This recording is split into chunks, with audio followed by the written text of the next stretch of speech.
grandmother, a descendant of Cain.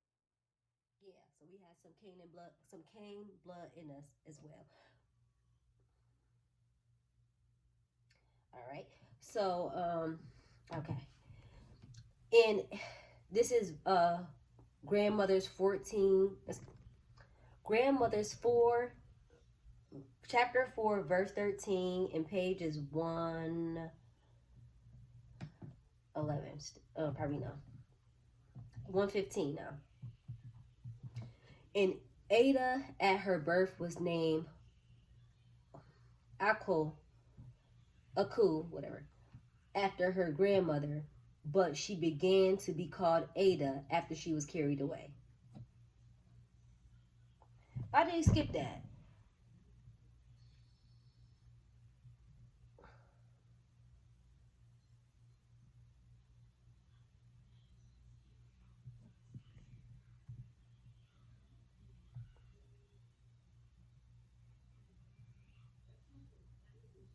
Okay, but she began to be called Ada after she was carried away. So she got stolen. Where is that part at? Okay, that's what I'm looking for. Lamech stole her. But let's get to that. Okay, here we go.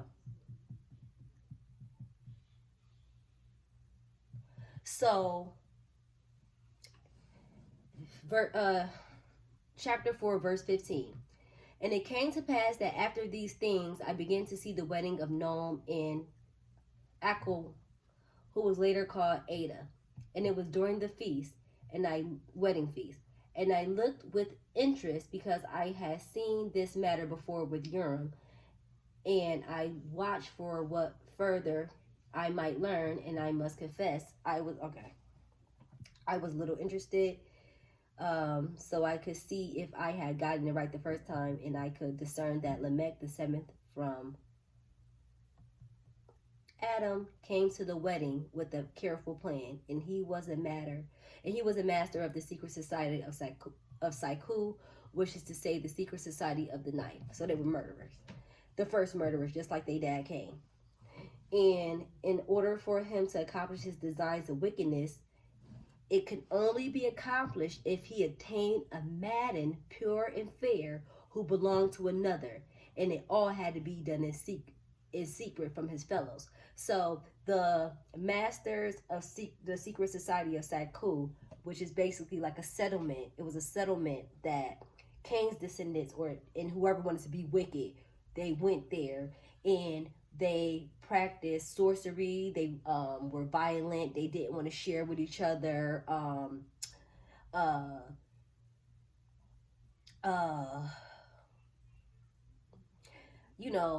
the fallen angels. The fallen angels gave them, of course, the technology to make weapons. So yeah, that's basically what they were saying. Like, so those people had they knew how to make they knew how to make knives. And the reason why Lamech wanted to have two wives is because he needed a way to have a one up on all of his fellows. And in order for him to accomplish his designs and wickedness, it could only be accomplished if he obtained a maiden pure and fair who belonged to another. So he stole Ayla when she was about to get married. She was about to marry a righteous man. And here Lamech, the bad Lamech, come and steal the man wife. Again, sounds familiar. Sounds familiar. Then okay. So that's the only reason why he came to the wedding. He came to the wedding to steal her. It was for this reason he had traveled to attend this. I don't even know I was gonna say that next.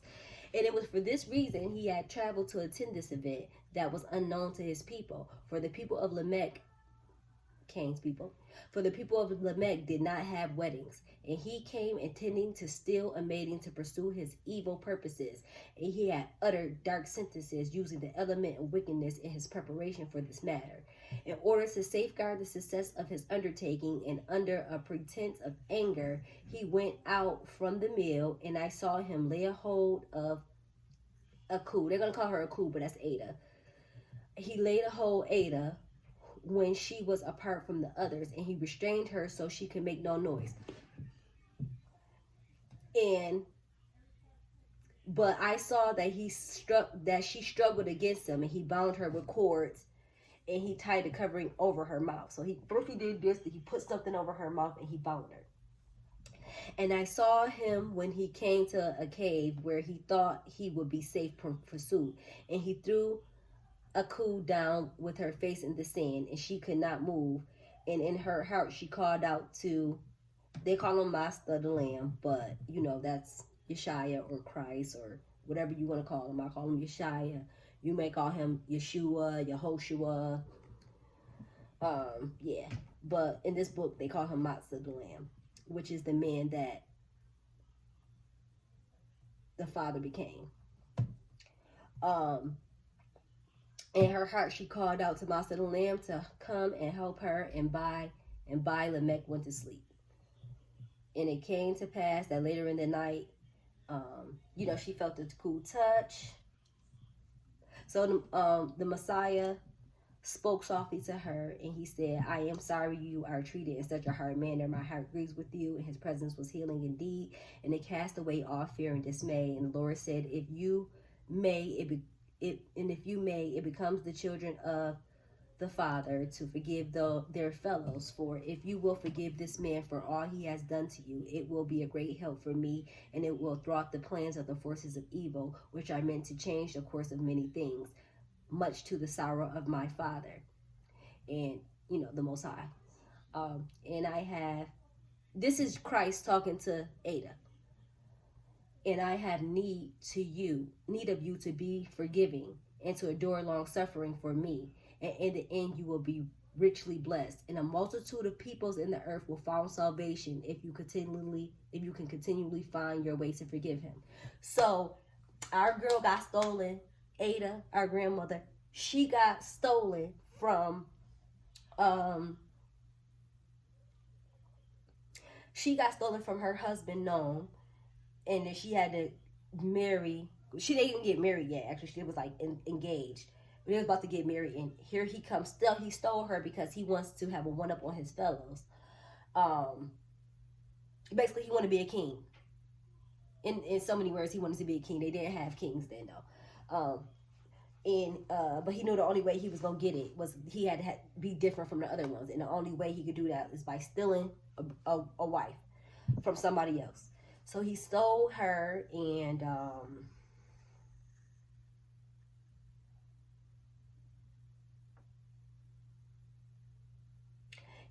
whatever like that.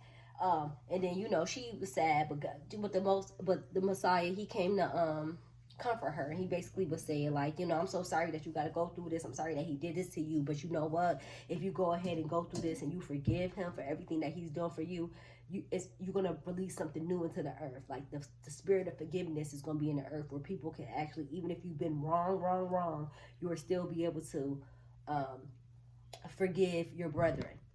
So she had to suffer, unfortunately. Where that's at?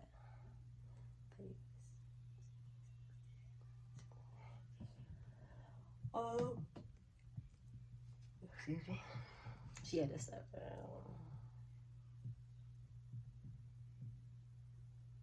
You gotta read this too, because this story funny too. And here he come.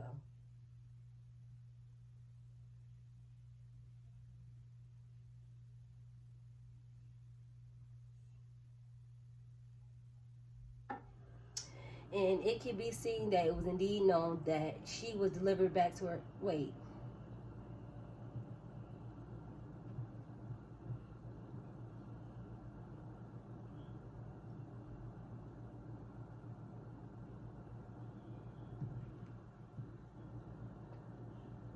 Oh yeah. Yeah, this part not in the Bible, but it does say. Of course, it's not. But it does say that in due time.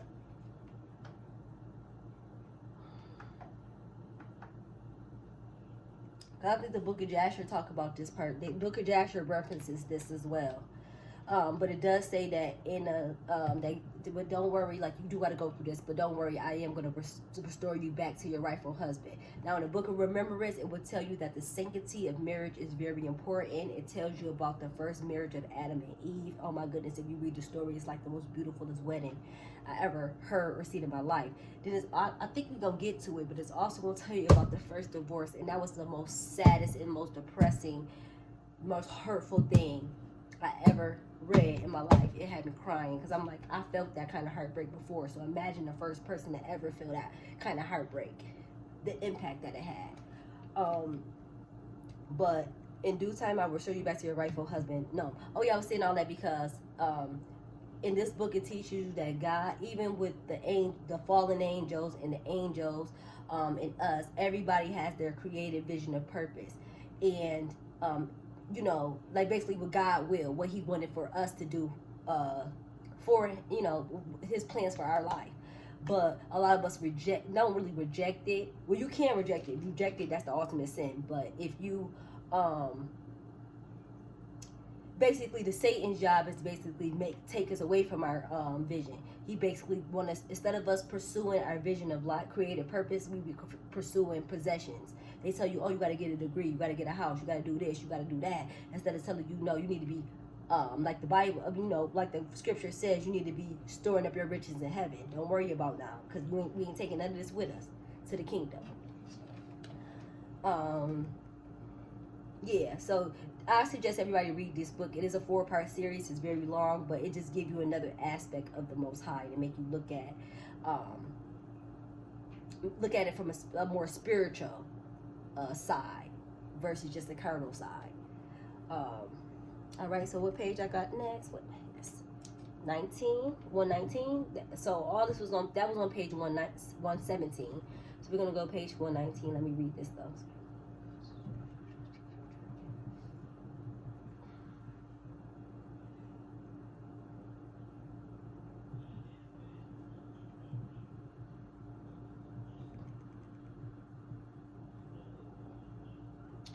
I think they mentioned Zakar. I don't know.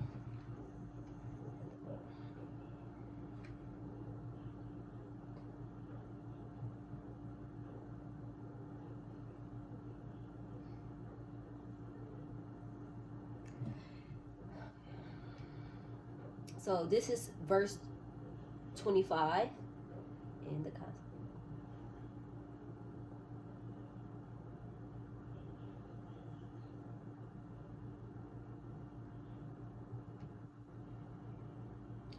Okay, in the concept of forgiveness was thought to only apply to the father in his love for his children.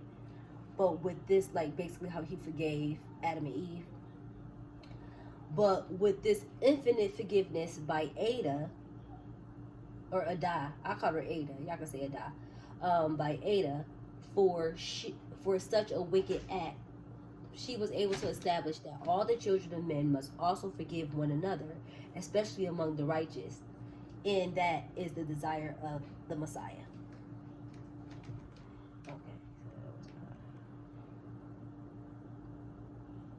Okay.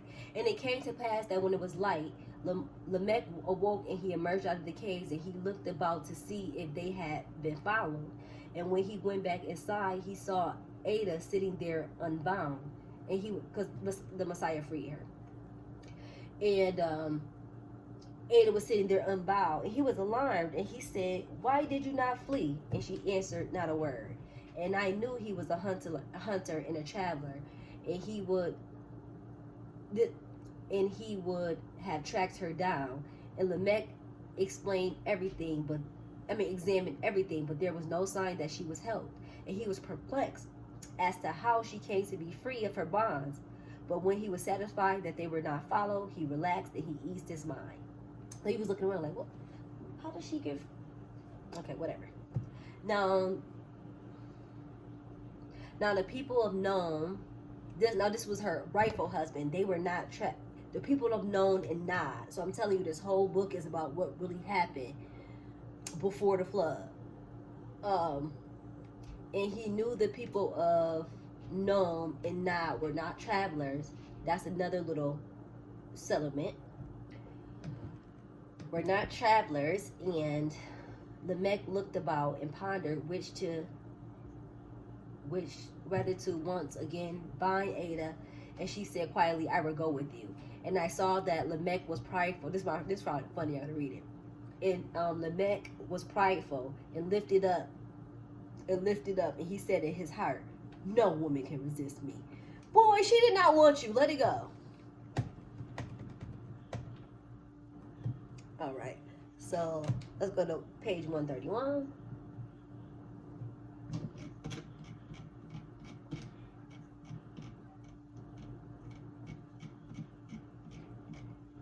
Let's go to page 131.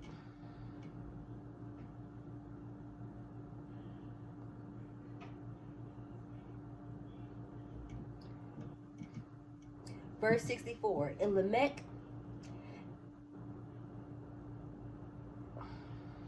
Wait, hold on. I'm skipping some.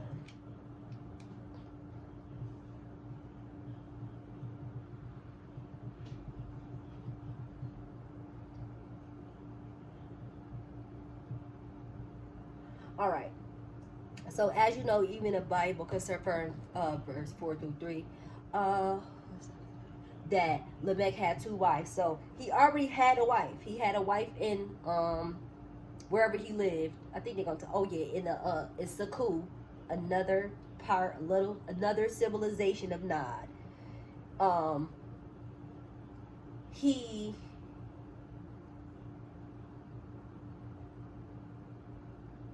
what was I say? Another situation of Nod. He already had a wife. His wife was Zillah. Zillah was his wife. But he left his encampment, went to the righteous people, and stole one of their women, which is Ada, Enoch's grandmother. They stole her. He gonna birth. She gonna be the mother of Enoch's grandmother. But anyway, they gonna birth. Wait, what was I trying to say? Oh yeah, Zillah was his real wife, and then he stole Ada. So now he has 2 wives. Now, verse 63. Now let's see what happens. And it came to pass that he began to watch again with Urim, to view the doings of Lamech. And I saw that he traveled on for many days westward to enter the rolling hills. Okay. And when he appeared, Zillah was angry, and he brought. Okay. So he already have a wife. So basically, he's bringing Ada to meet Zillah for the first time. Okay. So they were traveling, blah, blah, blah, for many days. Now they got there. Zillah was angry when he had brought Ada to their dwelling place, for she was unkempt and sour and dowdy, and Ada was young, radiant, and pretty. So in this one, they'll tell you that the people of Cain's descendant was kind of dirty. It was like dirt. I ain't gonna go there, but something just popped in my mind, but I ain't gonna say it. But you know, it sounds like some of the people that was in the mountains. But okay. But Zillah was very, very dirty. She was unkempt, sour, and then Ada was all young, vibrant, and pretty, looking good, you know. Period. And Lamech caused Ada to live in a little encampment apart, and it was nestled among a creek in the hills. But Zillah dwelt with her husband Lamech upon the top hill, so they could survey the land round about. And the young man who followed with Lamech, he being a master of Saku, watched Ada, and in the beginning sometimes brought her provisions. And from a hill to the northwest of her encampment, Ada could view the heights of the reedness of Kedar, where she was born. And it came to pass that Ada was loathsome for her husband Non, her real husband, and she did not know how long she would have to remain to dwell in this place. And when she was delivered her first child, it was a girl. So I'm smiling hard. Okay. So the first kid that Ada had is Naim, which Naim is going to wind up being Noah's wife. Okay. Which is, so this is before flood, this is before we a nation, so I don't want to hear that. But you said this is before we was a nation. This is when the God was still populating the earth. This was before the flood. So she had her first child, and she named her Naamah. I don't know if it's Naamah. I like to say Naima, because which is to name her after her husband Noam. So her husband name was Noam, and then she named her first daughter Naamah, even though Naamah is Lamech's daughter. Okay, biologically that's evil Lamech's daughter. But she named Naamah after Noam, which is really her rightful husband. So now you understand? So Naim is Lamech's daughter. So Naim also came from Cain, because that's Lamech. Lamech is Cain's grandson. So we're mixed. Y'all want to run y'all mouths? Talk about Seth line. Well, guess what? Seth line mixed with Cain line. So, yeah. Okay? And then also Ada conceived again, and she brought forth two twin sons. See, you know, the Bible just leaves stuff out. They don't care about the daughters. They just always leave us out. But they can't wait to name the sons. So she conceived again. She had two sons, Jabal and Jubal. Which Jubal is where we gonna get Jubilees from. Now, when I look at Ada, it is hard to describe what I see in her. Okay, whatever. Okay. And while Lamech is the father of her children instead of her husband, it has no effect upon her love for her children, and nothing can seem to distract her from her ability to shield them from the bitterness. So the good thing about it is, I'm not going to go into details, but remember it said that they separated. Ada lived somewhere else away from Zillah. That was a good thing, because Ada was able to raise her kids in righteousness, and Zillah was going to raise her kids in wickedness. And it's going to be a difference between the way they handle the kids and all that. Is that when we get into that? All right. And then also this tells us about how the first Nephilim child was born. The first giant was born. Stop. The first giant was born. I'm not going to read the whole thing, but if you want to read it for yourself, it's the Book of Remembrance, Ancient Grandmothers, chapter 4, starts at verse 69. And it came to pass that it was the third year after her son was born, Lamech took Ada away for a few days, and he wrought upon her his evil designs, which Asaph, the evil fallen angel, had taught him, and she conceived a Nephilim child. So in this one, everybody believes something different. So in this one, it's basically saying that the fallen angels didn't actually sleep with the humans. What they did was they taught the sons of Cain how to do some weird ritual, to where, you know how we are born with the Spirit of God? Those children were not born with the Spirit of God. Well, yeah, we're not born with the spirit of God or the breath of life like how we have. So that's why they don't have no conscience. They don't have anything, and they became the wicked and evil spirits that today that we got to deal with today, because God didn't make them. They had no purpose here, and they don't have a resting place like we do. But basically, I ain't gonna get into the ritual that they did, but they did some weird ritual and dance and using elements of wickedness and period blood and all this weird stuff. And she conceived. Basically, he probably slept with her while she was on her period. You know you ain't supposed to do that. And they also did some other rituals and weird chantings and stuff. And she conceived a Nephilim child. And it was the first such child to be born upon the earth of Nephilim. And from birth, the spirits of the fallen ones filled the child, and the infant was bowed to behold. And upon seeing the child, Ada was sore distressed, and she cried out to the Lord, and she said, "Oh, Messiah, how long must I endure?" And she wanted to die. And the Lord said to her, "My daughter, endure a little longer, for I am here to comfort you." And it was Zillah who acted as a midwife at the birth. And she took delight in the child, in the Nephilim child. And she took delight in the child, and she took it to raise it up. And she was very jealous. Ding, ding, ding. And she was very jealous that Ada was the one to bear a Nephilim child. And she inquired much of Ada to learn that which Lamech had done to bring forth such a child, and Ada told her everything. So she wanted to know what happened. Why did how Lamech made a child or whatever. And she told him, and then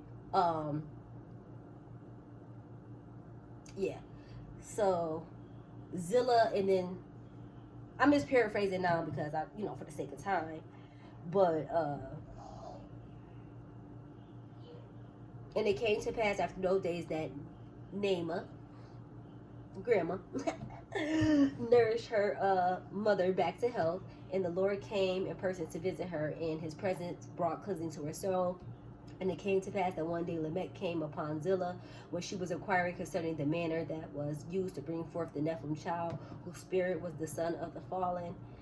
See, that's what I'm saying. Like, that's what they mean, that the Nephilim child was the sons of the fallen, because they're the ones who told them how we're filled with God's spirit, and the Messiah's and Yeshua's or Christ's spirit.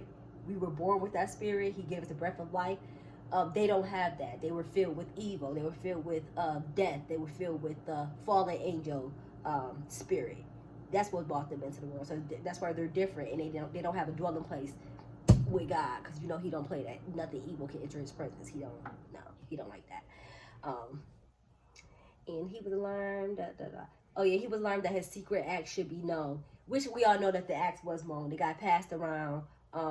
Also, Lamech, the evil Lamech, wound up killing the first Nephilim child, because the child, like they say, the child was going crazy. Was you still making the child was going crazy. Yeah, but come on, you can go. Unless you gotta use the bathroom. Go right there. I want to get some of it. What did I say? The child.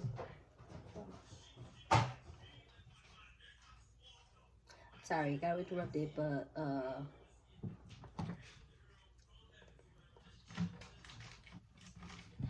really forgot what I was about to say that quick.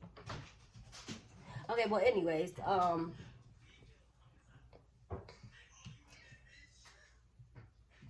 oh yeah, I was about to say. Oh yeah, so the child grew up. The first Nephilim child, it went crazy. It started terrorizing the villages. It was eating up all the food, and it started eating people and shit. So stuff. Excuse me for cussing. Stuff. So they had to wind up killing it. So they killed the first one. But Zillah told other people about it. So then they started creating their own Nephilim children. So they just keep reproducing and reproducing.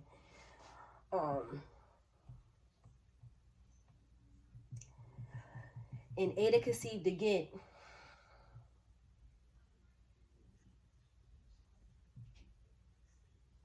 And Ada conceived again, and she gave birth to another daughter, and this daughter name was Ayana.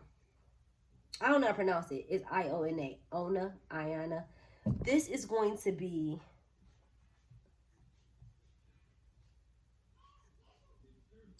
Methuselah, the son of Enoch, the good Enoch, our Enoch. The good Enoch, this is going to be his mother. So Ada,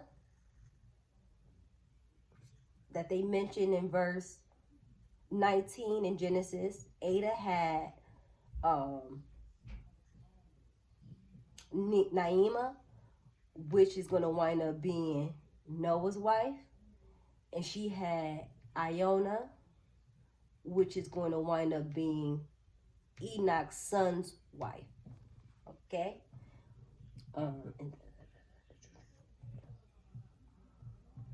Sorry. So what happens is, so my girl Ada had these kids, right? Technically, in this per the Book of Remembrance, they're biologically Lamech's kids, but spiritually they're God's kids, and they're Noam's kids. because she's going to wind up getting back with her husband. So also what she's going to do. So it came to pass in the 12th year of Iona. So this is the girl that's going to wind up being Methuselah's wife, Enoch's son's wife. Enoch's son's wife. And the Lord visited Ada in the night. Oh yeah, so the guy gonna basically tell her to he don't want her kids living in that particular in the land of Soku no more. She is to send them back to her people. So they wind up going back with Seth's side. They wind up going back with Seth's side. So that was happened. So let's go to the story of, which is chapter 6. Let's go to the story of Methuselah in Iona. Let's see what happens there. So here, another story is basically telling you that having multiple wives wasn't fruitful. Lamech, BS, he started that. But also, when him having 2 wives caused for, Zillah was jealous of Ada.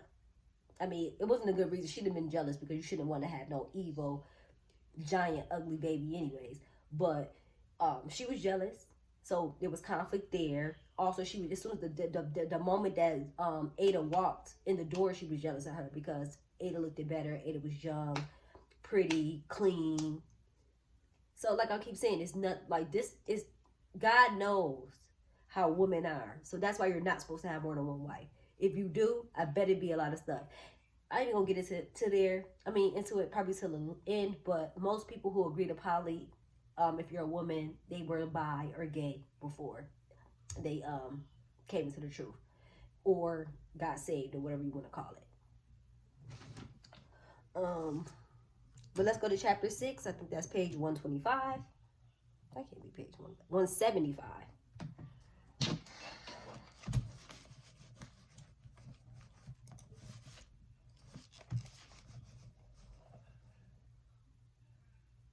Oh yeah, and basically what happened is that Lamech, he had mad beef with mad people, so he gonna wind up leaving. He left his kid. He left Naeem. No, what's my girl name? He left Ada, by herself with her kids, and then the Most High made it so that her real husband, Naeem, he gonna find her. Naeem, it was Naeem. Naeem wanted to find Ada, and they got back together.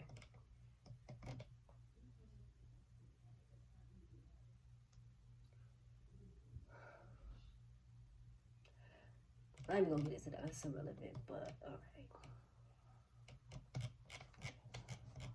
175, page 175. I'm trying to skip because it's already a long study. But it's getting good. It's getting good.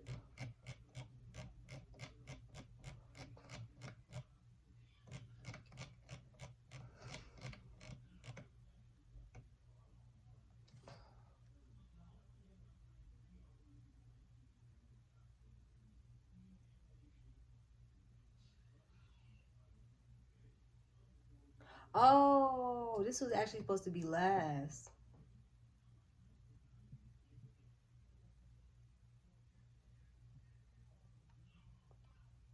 Okay, I messed up. I was supposed to go to the Book of Remembrance, but oh well, we're already here. Page 175. So I wanted to keep it canonical first before I moved on to the other one.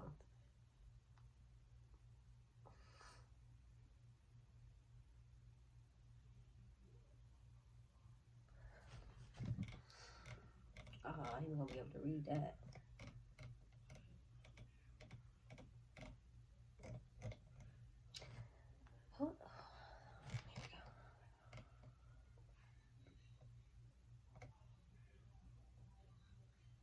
Okay. So this is page 175, the Book of Remembrance of our ancient grandmothers, chapter 6. And some young girls came to Ina and said, "We think he is seeking to speak with you." So everybody knew about Enoch. Everybody knew about Enoch, that that he was a righteous man and everything like that. Everybody knew about Enoch, and everybody knew that Methuselah. Well, and it right now, you know, people names change. Right now, his name is actually Methuselah because he was good. And some young women and some young girls came and told Iona, and said, "We think he is seeking to speak with you." Iona said, "Tell him I am busy," and she would not go out. And by, woman came to Iona patiently and told Iona that the stranger was Methuselah, son of Enoch. And she said, "His appearance here has caused a stir in our encampment, for Enoch is well known among us. I think he has traveled here because he saw you in another place, and he has followed you here." And Iona said, "Why would he want anything from me? Tell him I cannot come." And when it was dark, she wrapped herself in a mantle so he would not know who it was, and she went out. And Methuselah did not, I'm skipping a little bit, and Methuselah did not know who she was, nor did he notice her. So basically, Methuselah, he seen her, he followed her. He seen her, he followed her. He was trying to get her. He was sending message women like, "Yo, go tell her, come here." Tell her I said, "What's up?" And she was like, "Boy, tell him I'm busy." Like, she was basically playing hard to get. Like, tell him I'm busy. But he didn't care, so he remained in the camp. And in the course of those days, he attended the gatherings at the pool of heaven. And I became aware that Methuselah was exposed to a high level of righteousness, and in the end, he will be left without excuse should he fall by the way. So Methuselah was good, but I'm telling you, he gonna go bad. Yes, Enoch's son became wayward. All right, so he started going to basically service with her. He started going to church, trying to get with her and stuff. And it came to pass one day.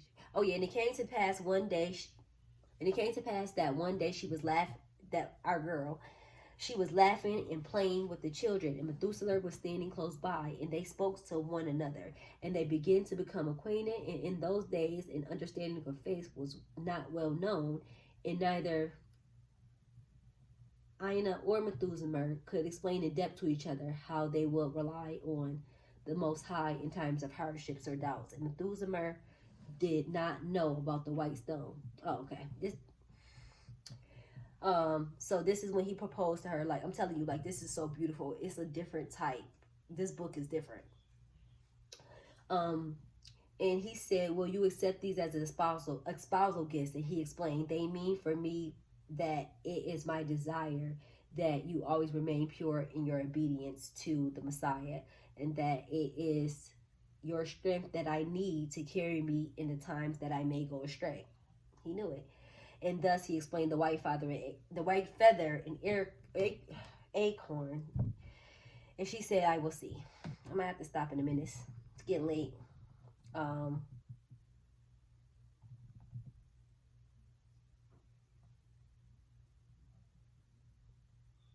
Actually,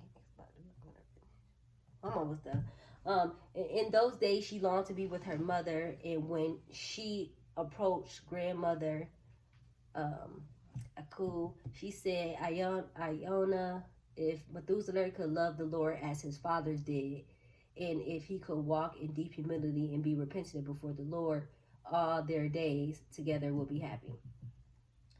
And Iona was troubled in her spirit, so she sought out to the Lord to see what he desired for her. And I saw that the presence of the Lord came to her, and he said, "You are the rightful rib of his man. Abide in me, and be not moved away, for all I have declared concerning you, and be steadfast all your days. It is my will that you and he walk together before me in the face of the difficulties of life, and remember the white stone." And she said, "Lord, I do not know the meaning of the white stone." And the Lord told her the meaning of the white stone, but she could not comprehend the meaning of it. And the Lord said, for her to be patient, all will come to her. Okay. So the Lord told her that Methuselah was her rightful husband, and you go ahead. She was his rib, so go ahead. That's your husband. I want you to go ahead and do the thing. So verse 11, chapter 6. And it came to pass that after 2 years they were married, and Methuselah was a good man who would stand upright before his fellows, and Iona bare a little son, and they named him Javan because when he was born his skin was very red, and as a child he was very active, and he grew to be very fast and moving across the land. And it came to pass that Methuselah was like his grandfather when he was named Jared, and he became wayward. So,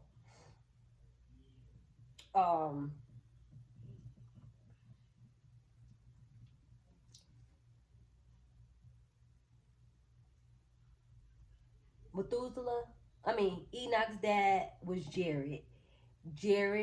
Which is mentioned in the Bible, but in this particular book, they said that his name was Methuselah or something like that. It got changed to a more righteous name. And then,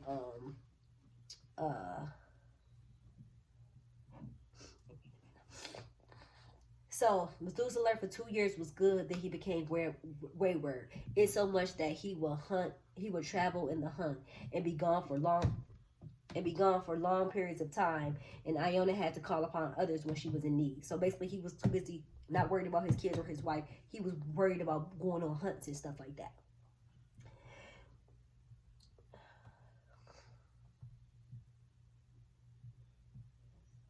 So the kids grew up without a father, which in this case was good.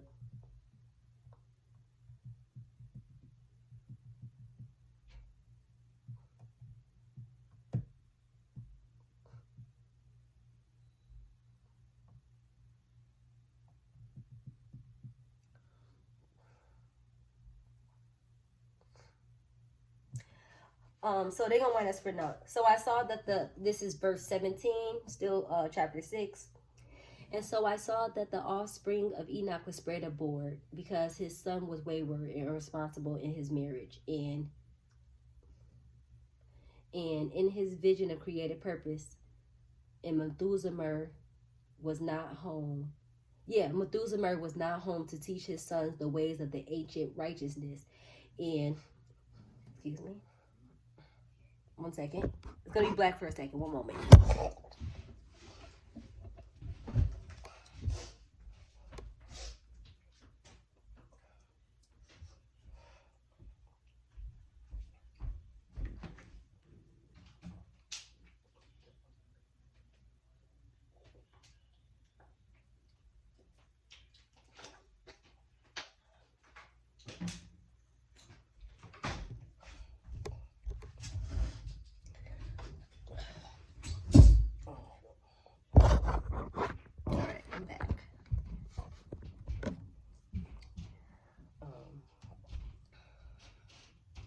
So I saw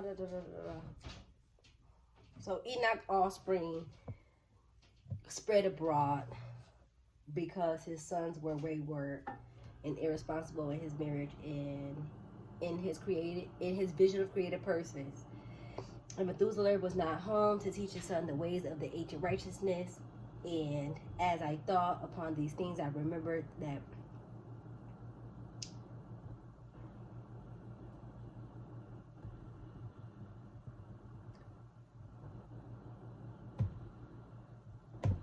so basically what's going to happen is that Methuselah is going to meet evil Lamech. Okay? Evil Lamech is Iona's father. Evil Lamech is Iona's, Methuselah, which is Enoch, the good Enoch, our Enoch, descended from Adam, is his son. Methuselah is his son. Okay, so, Methuselah was hunting, and he didn't use a knife though.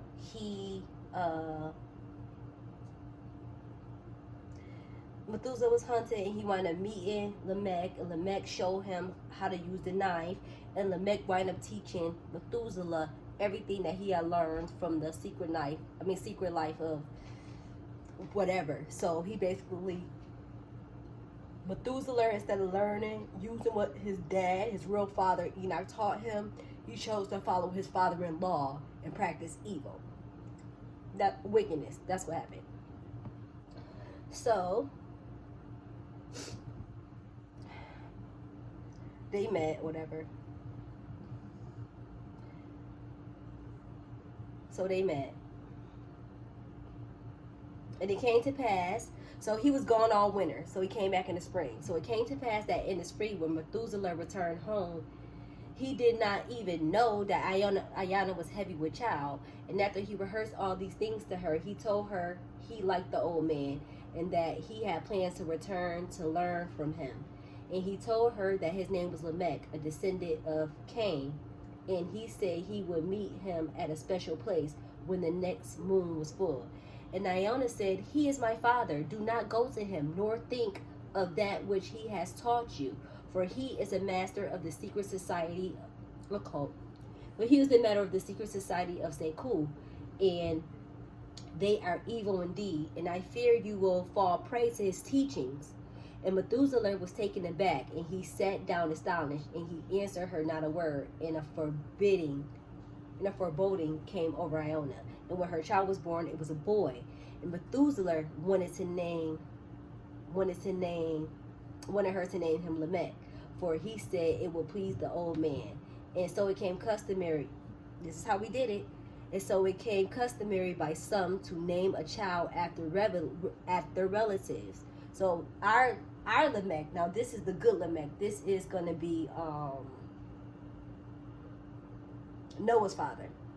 This is Noah's father being born. Noah's father is going to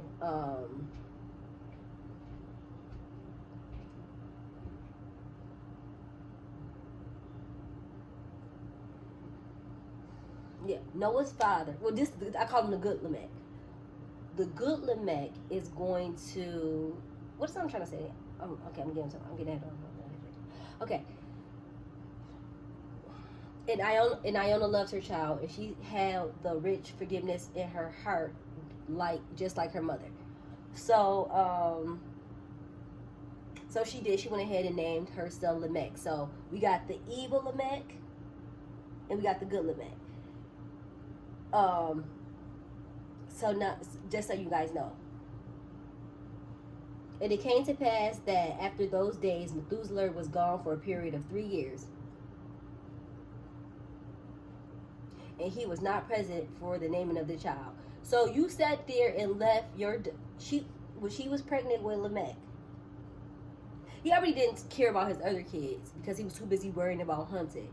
So he left them for the whole winter, and then came back he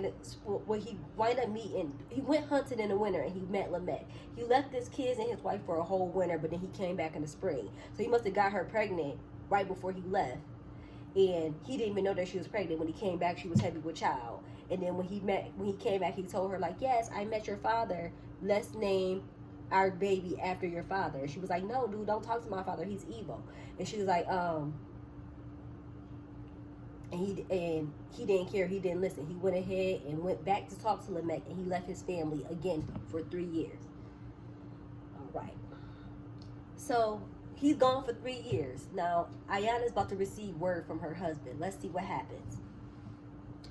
So it came to pass that one day her brother Jabal came to visit her, and he sat down and he said nothing for a long while. So he sat down and he just quiet, like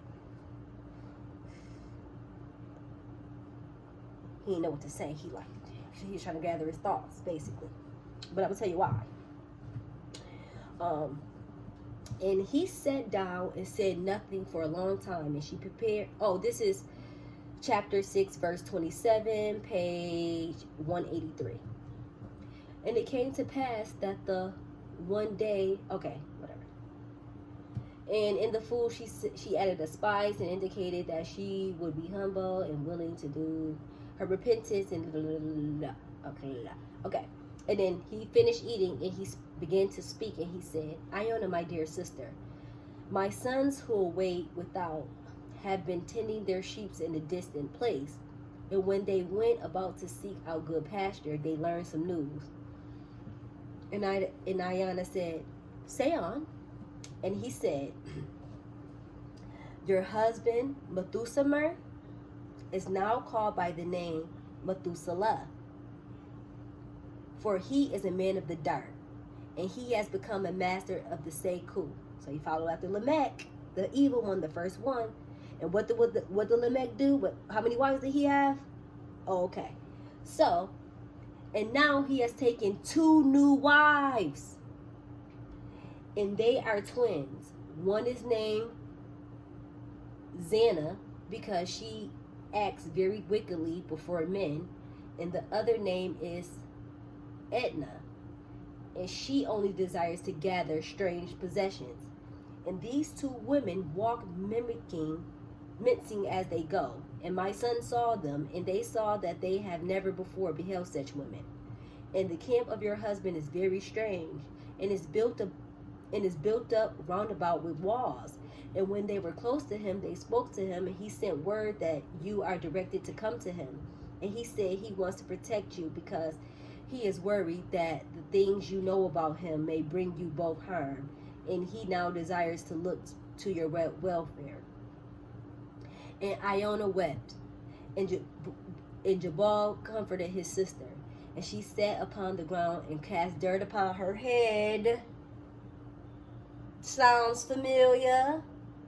Dust ashes upon her head. And this was before the flood. And Jabal said to her, dear sister, do not go to him, for now he is a man of dark countenance. And I beheld Iona as she went out to be alone, and she cut off her hair with a sharp 31, verse 31. And she cut off her hair with a sharp stone, and she gave half of it to the air for the white feather, and she put the other half in the branches of an oak tree to return the spousal gifts. And I heard her singing a high-pitched sad song, and it sounded like a death song. And when food is brought to her, she will not eat. This is our first lady who went through divorce and depression behind a man who then sat there, was supposed to be her lover, her husband, who sat there and took 2 wives. And okay, let me get back to this. This is the divorce ceremony. So she cut off her hair, and she put half in the air, and she put the other half in the branch of an oak tree to return the spousal gifts. And I heard her singing a high-pitched sad song, and it sounded like a death song. And when food is brought to her, she will not eat, but she remains to sit at her place of prayer near a very large rock, and she could not be persuaded to come to her dwelling. And thus it was for her for 7 days, according to the guidances of the Most High. And I saw that. See, you can mourn for 7 days. It's still this book still goes along with the Bible, but it basically is telling you that the people, they knew the laws. They knew the law, statute, and commandments before. They knew them. They just never were following them. That's why that's why he flooded it too. And thus it was for her, and thus it was for her 7 days, according to the guidances of the Father, the Most High. And I saw this was a ceremony of divorce, but I did not know if she knew what she was doing. And on the day she returned to her abode, she was hungry. Okay. That's the last page I wrote. 185, what happened? All right, let's see what happened on 185.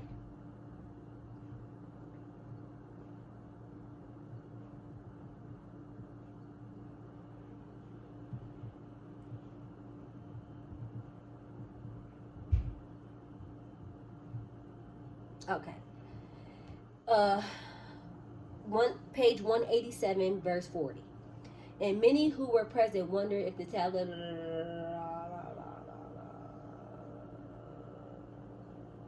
Oh, it was a water tablet. And Iona opened the box, and inside was the water tablet. All the people gasped, and Iona wept and exclaimed, "Why, oh Father," talking about the Most High, "have you remembered your daughter in her unworthiness, and she knew not the meaning of the word teach?" How could the Father, the Most High, send such words to teach to a woman who was now named by us Ammon? Almon, like alimony. Almon is Allmon. Allmon means to be divorced, or a woman who has abandoned her husband, and they were not allowed to speak, to be heard speaking at any time. This was their this was before like I guess a woman can't abandon her husband, but she didn't abandon her husband. God actually told her not to go back to him. Oh, I didn't even read that. If you, like I said, read the whole story for yourself. I gave you the page numbers. I told you what book. I'm going to put the link in the description. God told her not to go back to him.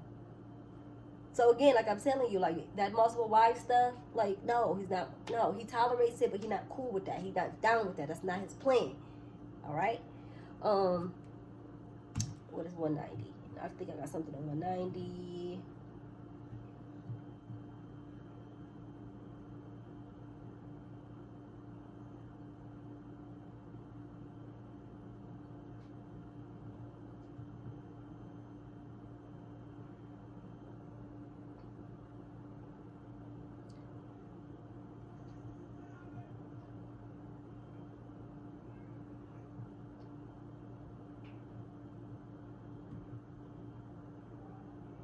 Yep.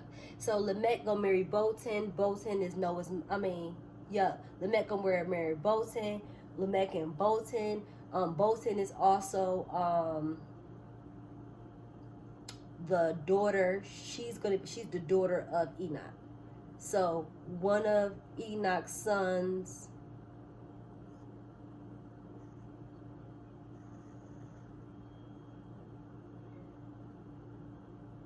Oh yeah. So yeah, one of Enoch's sons, and then one of his other sons' daughter. So Enoch actually has two sons. He has Methuselah, and then he has the other son that started with an A.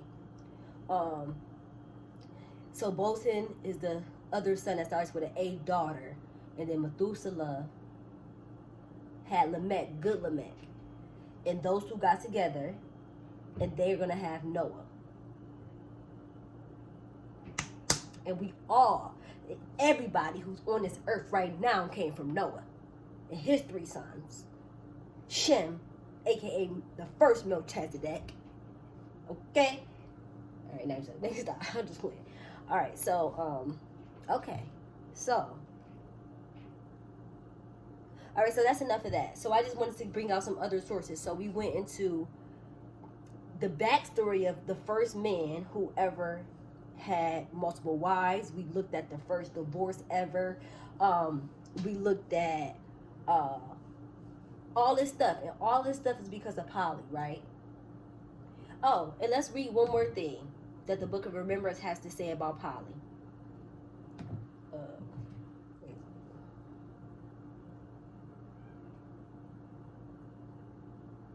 Oh, you know what? No, I'm gonna do it in order. We're gonna come back to this. All right, so let's go back to the good book. Let's go back to the Bible, the canonical Bible. So let's read Deuteronomy, verse. Wait, what was it? 17? I should have wrote that down.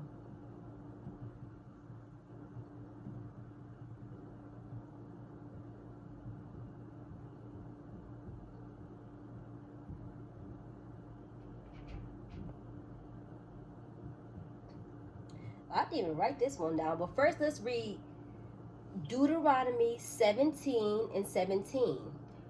This was talking about the king, like if you ever have a king, but it does say, so this is how you know David sinned. Deuteronomy in the laws, David and Solomon sinned, because this is now we're a nation. When David and Solomon, you're not supposed to have more than one wife. So y'all keep running y'all mouth trying to defend something, and it's a sin. Now, it literally says, Deuteronomy 17:17, this is talking about the kings, neither shall he multiply wives to himself, that he turn not, that his heart turn not away. Neither shall he greatly multiply to himself silver and gold. We know all the kings did this, but clearly God said you're not supposed to. This is, y'all wonder why we're cursed. They never did nothing that God said from day one. This is Deuteronomy 17:17. Now let's go to Deuteronomy 18:15. So basically, I told you all the stories about polygamy. We talked about all that. Everybody who had multiple wives. I see nothing good came out of none of them relationships. But let's go to Deuteronomy 18:15. Next chapter. Flip on over. 18:18. So he said it again. Wait, actually, I don't think I meant to write that. Oh. All right. So.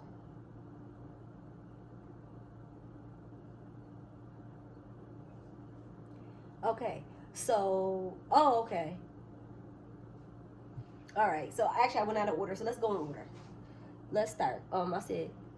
So let's read, let's see what God in Christ has to say. Let's see who word is better.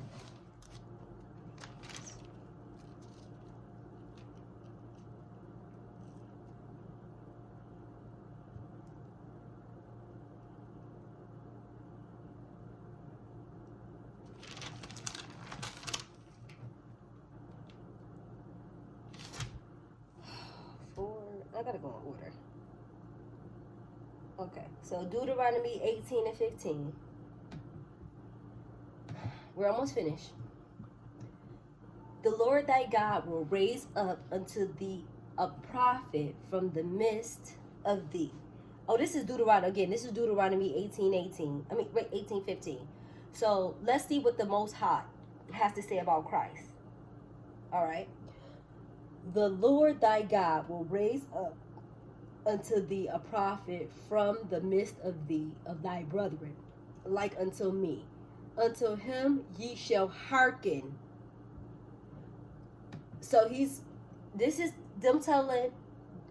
Moses telling the congregation of Israel when we became a nation on Mount Sinai. He's telling them that it's going to come a time, Deuteronomy 18:15, that God is going to raise up a prophet that's more than me.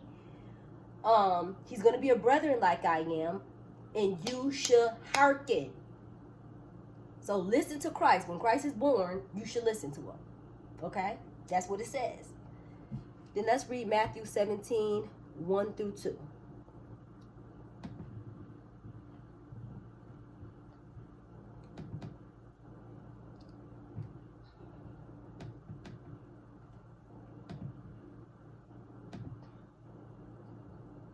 All right.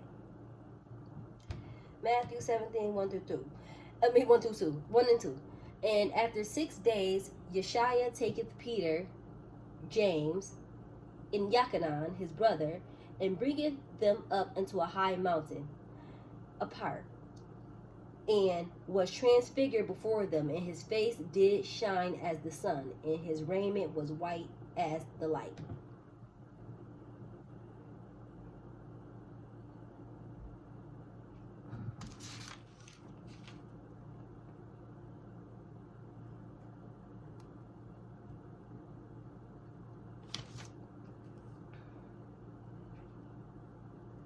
Oh, 5-8. Okay, so while he yet spoke, behold, a bright cloud overshadowed them, and behold, a voice out of the cloud which said, This is my beloved Son, in whom I am well pleased. Hear ye him. And when the disciples heard it, they fell on their face and were sore afraid. And Yeshua came and touched them, and said, Arise, and be not afraid. And when they had lifted up their eyes, they saw no man. saved Yeshaya only. That means just Yeshaya only. So, that was Matthew 17, but the precept to that was Deuteronomy 18 and 15, where Moses told you that was going to be a prophet that's going to be risen. Make sure you listen to him. God told you that Moses was great, but, one who's greater is here. Matthew 17, 1 through 2 is the transfiguration. 5 through 8, that is the Father himself talking out of the clouds, out of heaven, off his throne, telling us, you see this dude right here? I sent him. I'm proud of him. I'm well pleased. Hearken to him. Listen to him. So this means that whatever God say is whatever Yeshaya say is over Moses. Whatever Yeshaya say is over Abraham. Okay? That's what that was meaning. Hear him. I don't want you to keep saying, well, Paul said, well, Moses said, well, the law says. He said, well, what did Yeshaya say? What did Christ say? Listen to what Christ said. He is the way. He is the truth and the light and the way. Okay? Listen to him. That's what the Father told us to do to the Son. So let's see what the Son has to say about certain situations.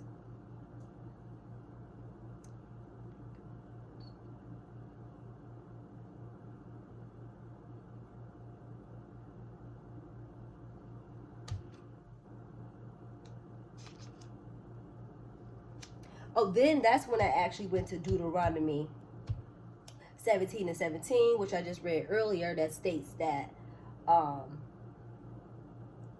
the kings were not supposed to multiply riches or wives.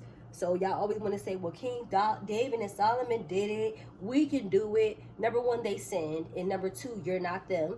You don't have money. You're not a king, and we're not in our land. So probably just got to be debunked with just this little bit of scriptures. But let's continue. I don't have to go back to that. Book of Remembrance, Jacob. Book of Remembrance, Jacob 2.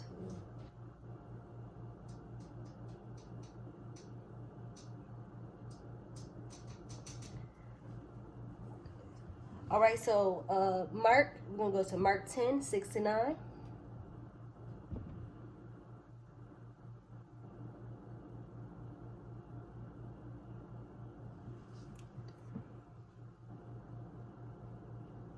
Excuse me. I'm gonna sit on this little Book of Remembrance, Jacob 23 through 24. I don't know what that is. Mark 10. Oh my goodness, come on. Mark 10.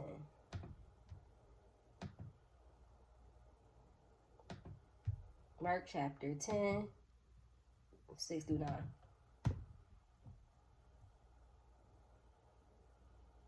Oh, 6 through 9. Now, this is Yeshaya talking. So, what Yeshaya says goes. It's over what Moses said. It's over what Abraham said. It's over what David did. It's over what Solomon did. It's over what P did to Hannah.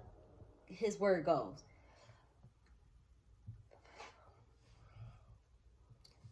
But from the beginning of the creation, God made them male and female. For this cause shall a man leave his father and mother and cleave to his wife, and they twain shall become one. So then they are no more twain, but one flesh. What therefore God hath joined together, let no man put asunder. Case in point is Book of Remembrance, where it doesn't matter, even though everything happened and and Ada had to wind up getting with Lamech, the evil Lamech. God still delivered her and brought her back to her rightful husband, Noam, who's Naima. She's named after, which is Noah's wife. Okay, so. That was Mark. So basically, Christ himself is basically saying, that was about divorce though, but he was speaking like in divorce, but basically what he was saying is that these doctrines of, things that God tolerates was not part of his plan. In the beginning, it was not so. It was just added and he tolerated it. But it was not so. That's not his will. It's not God's will. So y'all keep saying, oh yeah, God like it. God condone it. He does not condone it. He tolerates it. It's a difference. Let's go to another verse. Let's go to 1 Timothy. Let's go to 1 Timothy.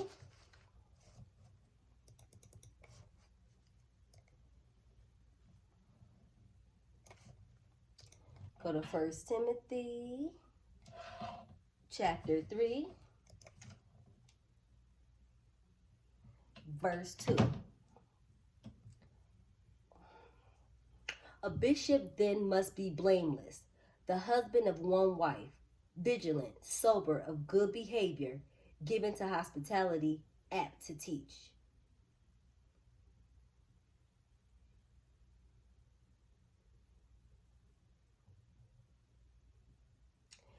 A bishop must be blameless. They talk about like following the commandments. Nobody can basically say like, oh, well, you steal. How you going to tell me not to steal? That's what it means. And then the husband of one wife. So God want everybody, his bishops, to have one wife. Who else does he want to have one wife? Let's go to verse 12. Let the deacons be the husbands of one wife, ruling their children in their own house as well. So basically, if you're in his body, in the body of Christ, he wants you having one wife, one husband, and you raising up righteous kids.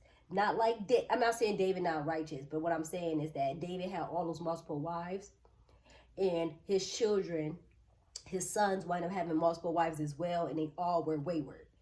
None of them kids was righteous, except for when Solomon came back at the end. But at the end of the day, they learned all that freakiness, and I ain't gonna say freakiness, but lusting after women and all that kind of stuff, being a womanizer from their father, and they did the same thing. That's not of God. God don't want his children being like that. He want one wife, like in his beginning, one wife, one husband, have righteous children. Okay? You got it? Let's go to another verse. Titus 1 and 6.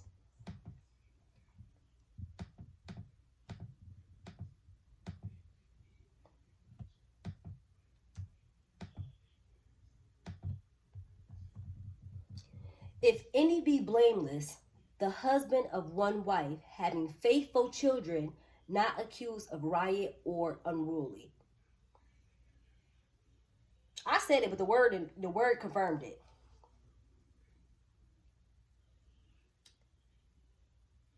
Blameless. That means nobody can say that, well, you're not following the commandments. How you gonna say? That's what it means. Like, nobody can tell you not following the commandments. At the end of the day, well, besides the adultery, David did follow the commandments. Now, oh no, he was a murderer. Okay, never mind. But he was. That's what. Okay, never mind. We gonna go there.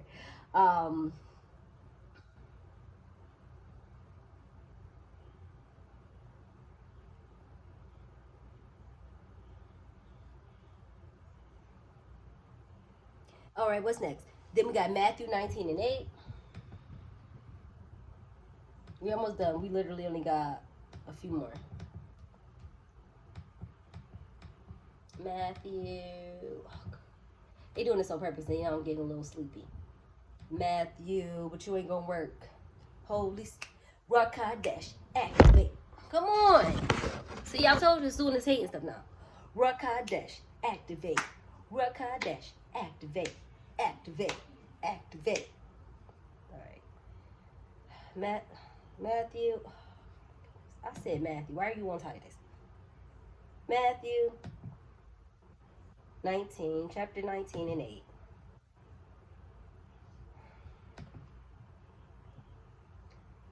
But when the Muslim... What?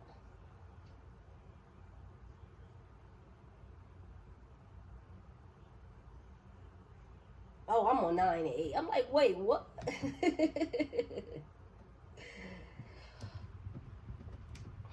get mad because I'm really going to break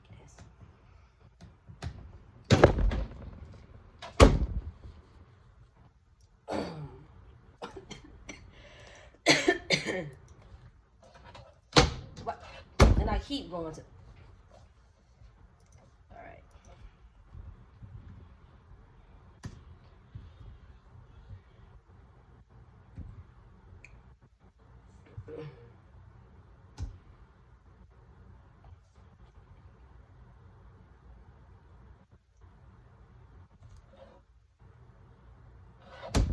Oh my goodness. Okay.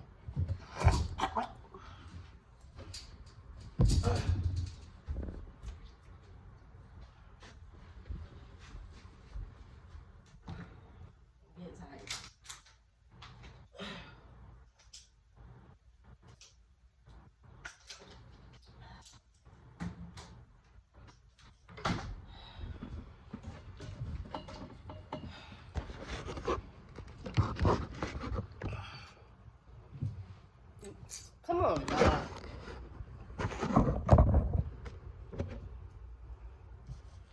Come on.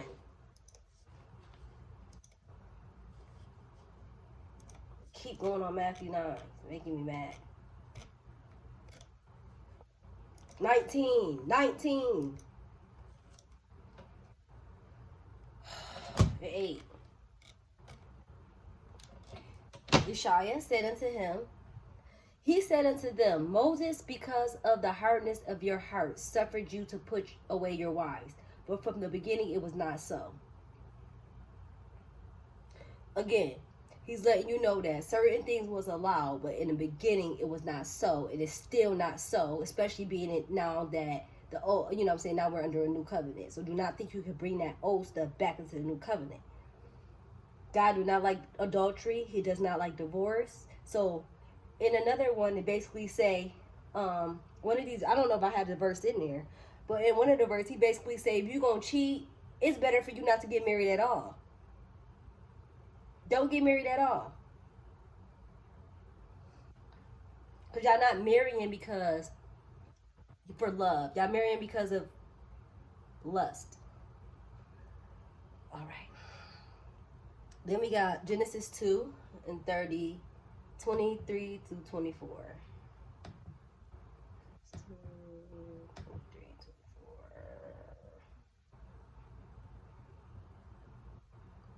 Oh, basically I'm reiterating that this was God plan. So I read those verses, what Christ said about in the beginning wasn't so. To now let's go back and look at the beginning. Genesis 2 from verse 23 to 24. In the beginning, and Adam said, this is now bone of my bones and flesh of my flesh. She shall be called woman because she was taken out of man. Therefore shall a man leave his father and his mother and shall cleave unto his wife. It don't say wives with an S. W-I-F-E. Period. And they shall be one flesh. Period. Period. I'm sorry. And period. One wife, one husband. Period. All right. So now we're about to sum this whole thing up. So we done went through everything. We done went through the actual stories of polygamy. We see that nothing good came out of it. There was a lot of BS going on. Then we went to the book of Jasher to get a little bit more context to basically see that that wasn't part of God's plan. That was a doctrine of men. That was a tradition of men, because evil Lamech started it, and then other men started doing it, having multiple wives, which makes it a tradition of man. Just like divorce is a tradition of man, it is not a tradition of the Most High. It is not his will. Okay? Just because things happen in the Bible does not mean that God is supposed to have it. That God is cool with it. So let's look at what they be trying to use to justify poly. If anybody using these scriptures against you, the camps, or Muslims, people who are in Islam, if they try to use these scriptures against you, we ain't gonna go even get into Muhammad, and we ain't gonna even get into that. We ain't even gonna get into that. That's another study for another day. But if anybody try to get you with this poly stuff, you're dumb. Don't let them play you. And here's why. So let's go. This is what they try to use against us to say that, oh yeah, God said that, that he's down with it. Isaiah 3, verse 8 and 9. Oh, because the reason why I'm going to go to these precepts first, the chapter before, is because this is giving us context. Because people try to use Isaiah 4, 1 through 4 to try to say that God, that is going to be one man clinging to one wife. One husband, and it's going to be 7 women trying to cling to them. But little do they know that one man is Christ. It's not no other man. It's not no men. But we're gonna prove that today. So let's go to Isaiah 3, 8 and 9. Because this is all a prophecy, a future prophecy, okay? By Isaiah. For Jerusalem is ruined and Judah is fallen, because their tongue and their doings are against the law. I'm starting to get tired. For Jerusalem is ruined and Judah is fallen, because their tongue and their doings are against the Lord, to provoke the eyes of his glory. The show of their countenance doubt wickedness against them, and they declare their sin as Sodom. They hide it not. Woe unto their souls, for they have rewarded evil unto themselves. So when he's talking about the daughters of Zion, he's not actually just talking about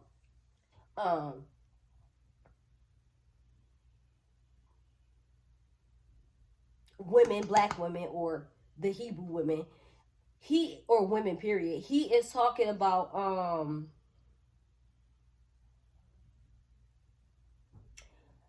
our nation, period. Like how our nation don't do what you're supposed to do. They don't never follow his law, statute, and commandments. That's what Isaiah 3 and Isaiah 4 is going to be talking about. So Isaiah 3 is basically telling us about condemning us, and then 4 is going to be a future prophecy. Chapter 4 is a future prophecy. So let's continue to read Isaiah 3, verse 16 through 26. I'm not going to read this whole thing again.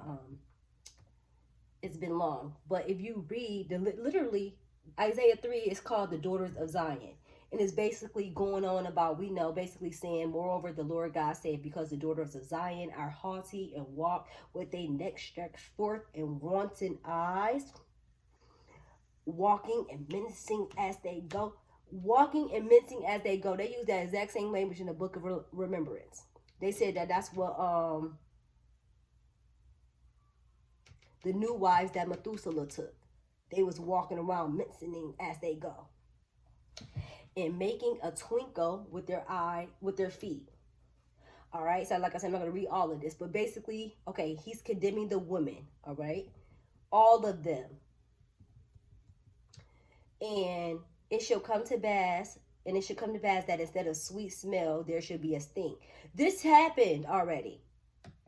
In her gate, and when they talk about the daughters of Jerusalem, they're not talking about us, period. They're talking about the nation. Verse 26, Isaiah 3, verse 26, and her gates shall lament and mourn, and she being desolate shall sit upon the ground. We know that happened already. Isaiah 3 is a prophecy that's going to happen 70 AD. That already happened. Israel was left desolate from the true people. Excuse me. Yeah, you're right. Now Isaiah 4. So we just read the last verse of chapter 3. Now it's going to Isaiah 4. And in that day, what day? In that day. We all know what day that is. That's the day of the Lord. In that day. It's not talking about now. It's not talking about the millennium. It could be talking about the millennium period, but it's not talking about like right now. It's not talking about why we're in captivity. It's talking about in that day when he takes us out of captivity. And in that day 7 women shall take hold of one man, saying, we will eat our own bread and wear our own apparel. Only let us be called by thy name to take away our reproach. Sounds like Christ to me. In the day shall the branch of the Lord, in that day shall the branch of the Lord be beautiful and glorious, and the fruit of the earth shall be excellent and comely for them that are escaped of Israel. Did we escape Israel? It should be excellent and comely. That's beautiful for them that are escaped of Israel. Are we escaped? In that day shall the branch of the Lord be beautiful and glorious. Are we beautiful now? Even if it was talking about the daughters of Zion, are we beautiful now? No, our girls is out there shaking their booties. They out there on the cabarets and the loving hip hops and all like on and OnlyFans and all type of stuff. So this is clearly this is a future prophecy. It's not talking about right now. So stop. And it shall come to pass again, come to pass, and didn't happen yet, that he that is left in Zion and he that remaineth in Jerusalem shall be called holy.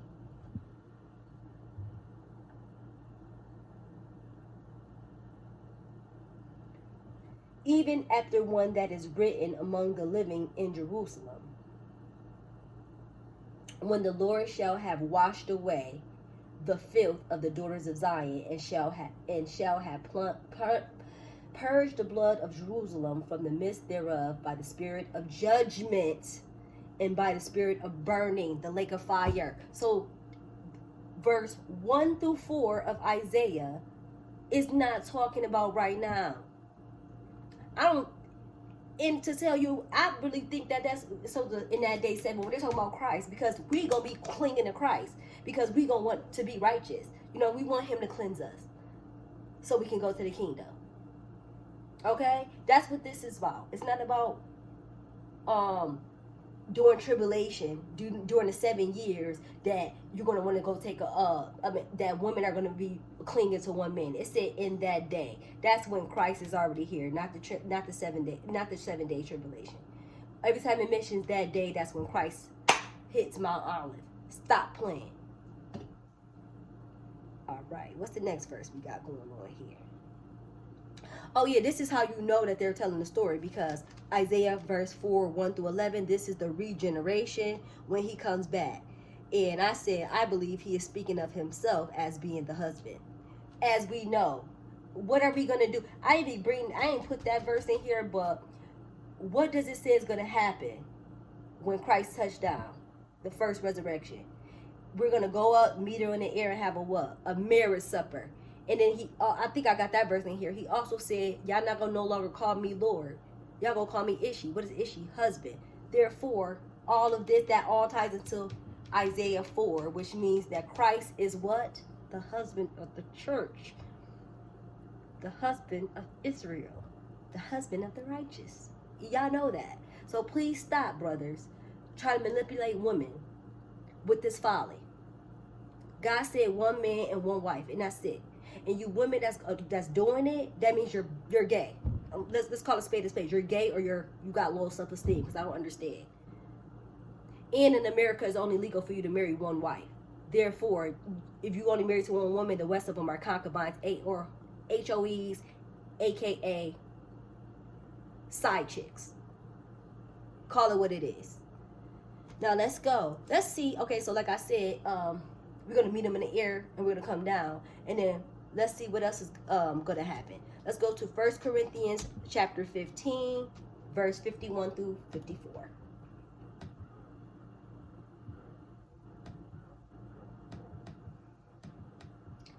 Verse 40. 15. And I said 51 day.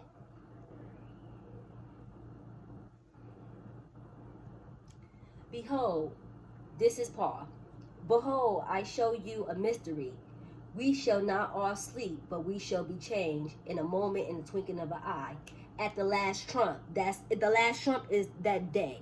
In that day that Isaiah 4 was talking about. At the last trump. For the trump shall sound, and the dead shall be raised incorruptible, and we shall be changed. For this corruption must put on incorruption, and this mortal must put on immortality. So when this corruption shall put on corruption, that this mortal shall have put on immortality, then shall be brought to pass the saying that is written, death is swallowed up in victory. Which ties to what I was just talking about the Revelation verses. I didn't put them in the study, but you can go look into that on your own when it's talking about the marriage supper. And also about how when God come, when Yeshua come, or Christ, whatever you want to call him, he is going to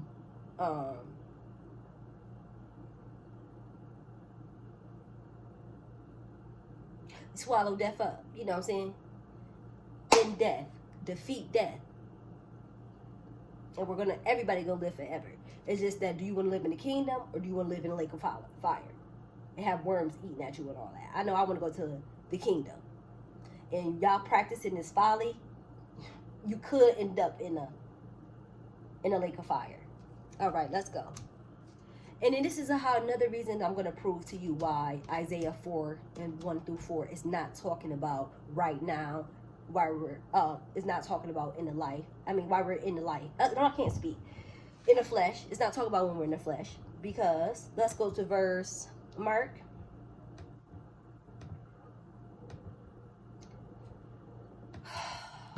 Goodness, this is getting on my nerve, y'all. Sorry. It's almost over now. Mark 12, 24. Oh, come on. Mark 12, 24, and 25. And Yeshua answering said unto them, do ye not therefore err, because ye know not the scriptures, neither the power of God. For when they shall rise from the dead, they neither marry nor are given in marriage, but as are the angels which are in heaven. So anybody that's telling, even the people who still think, because I think the one camp, I ain't gonna call them out, but they don't believe in multiple wives, but they gonna say we gonna get it in the kingdom, it's coming. No, because I read all of those scriptures just to ignore the scripture that Christ said out of his own mouth. This is red letters. Mark 12, 24 and 25. It literally says, you don't know the power of God, because when you rise again, guess what? You're not going to marry. That's the purpose of us making us in flesh now, so we can procreate. But when we, on the last day,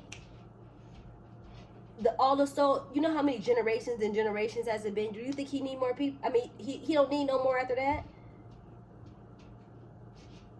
So stop. All of this is folly, okay? Christ said that we're not going to marry, just like the angels. I ain't going to even go take it all the way there, because I don't know.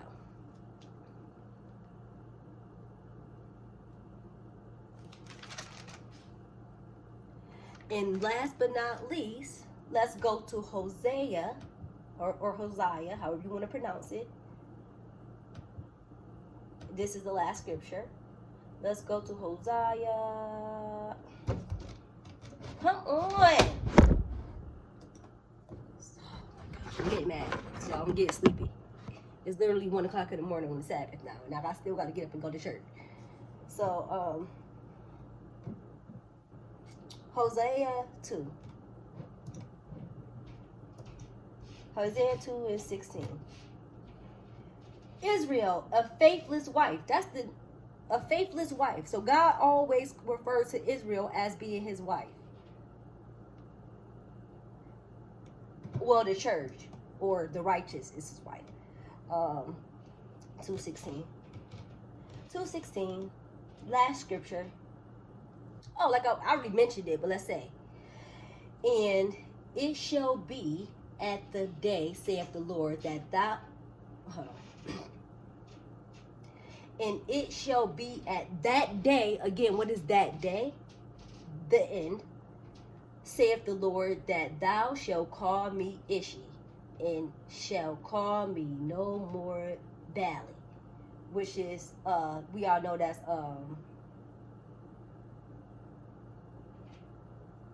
and we all know that Ishi is husband and Bali was master. So you know what? Guess what? My case is closed.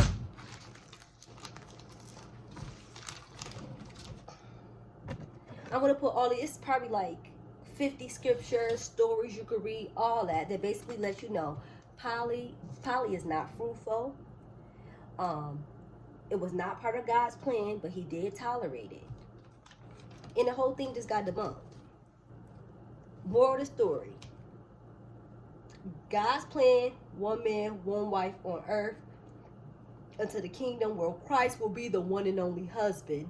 And we all gonna be his wife. It still refers to us as a wife. It don't say Israel, my favorite faithless wives, one of my favorite wives. Because we all know that all the sons of Adam can be saved if they repent and follow the law, statutes, and commandments.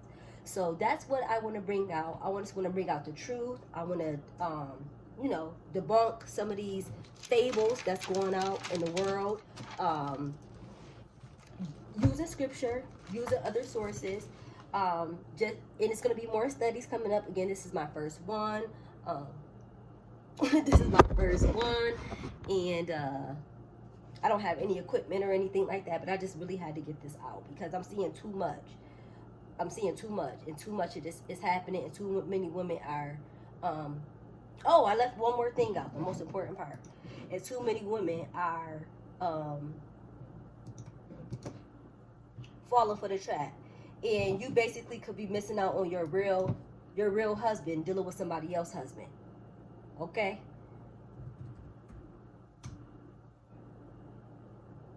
Last but not least, I'm going to read to you this another part about polygamy from the Book of Remembrance. Now, this is on page 237.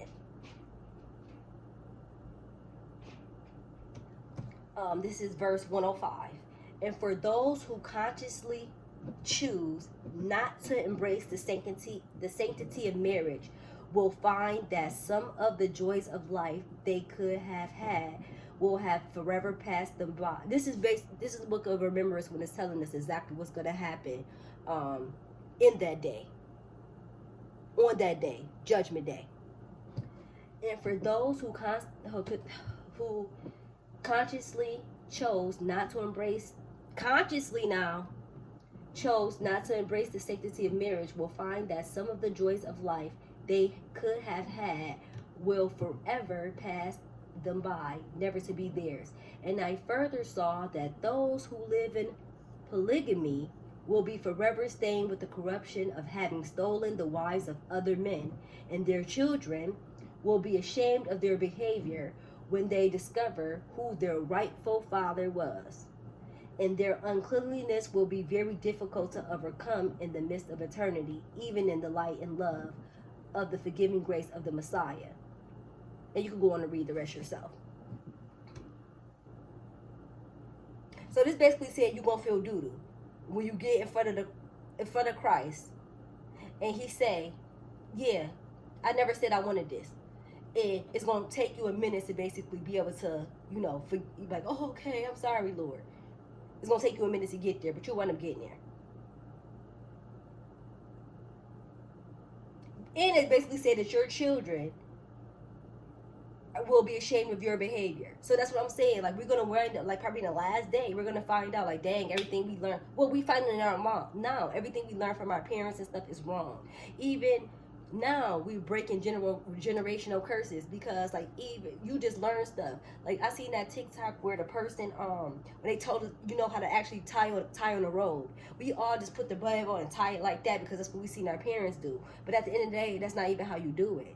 It's that we just keep following traditions of our family, when God don't want us doing that. He want us to seek him and follow his laws, statutes, and commandments. Don't follow Christ. That's it. He said, listen to him. He said, the one who I'm well pleased with, him, listen to him. Hearken to him. Hearken to him, unharden your hearts, and get out that sin. Okay? Poly is debunked. God tolerates it, however, it's not of God. It's not of the Most High. It's not family. It's not nothing. And then don't you also, everybody who kids who grew up, maybe their parent was a Hebrew Israelite back in the day, and they grew up in this lifestyle, and they was one of the crazy camps or something like that, and they believed in poly. Those kids reject God now to this day because of the stuff. They think it was a cult, and they don't like it. So do your research. Nothing is fruitful about poly. It's unfruitful. One man, one wife. A man leaves his mother and father, and him and his wife they no longer are twain, they become one flesh. Period. Shalom.